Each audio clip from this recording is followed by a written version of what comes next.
The Doorbell Rang by Pat Hutchins. "I've made some cookies for tea," said Ma. "Good," said Victoria and Sam. "We're starving." "Share them between yourselves," said Ma. "I made plenty."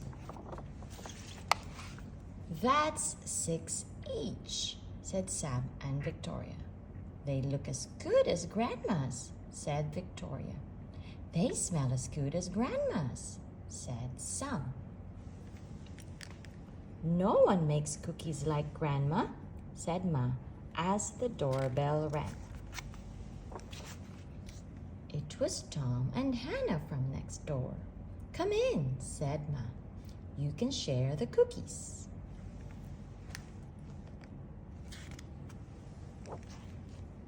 "That's 3 each," said Sam and Victoria. "They smell as good as your Grandma's," said Tom. "And look as good," said Hannah. "No one makes cookies like Grandma," said Ma, as the doorbell rang. It was Peter and his little brother. "Come in," said Ma. "You can share the cookies."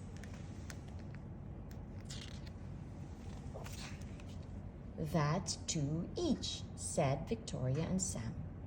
"They look as good as your Grandma's," said Peter, "and smell as good." "Nobody makes cookies like Grandma's," said Ma, as the doorbell rang. It was Joy and Simon with their 4 cousins. "Come in," said Ma. "You can share the cookies." "That's 1 each," said Sam and Victoria. "They smell as good as your Grandma's," said Joy. "And look as good," said Simon.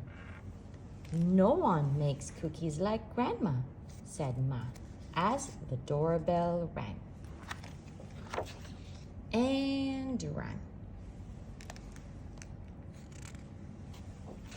"Oh dear," said Ma, as the children stared at the cookies on their plates. "Perhaps you'd better eat them before we open the door." "We'll wait," said Sam. It was Grandma with an enormous tray of cookies. "How nice to have so many friends to share them with," said Grandma. "It's a good thing I made a lot." "And no one makes cookies like Grandma," said Ma, as the doorbell rang. The end.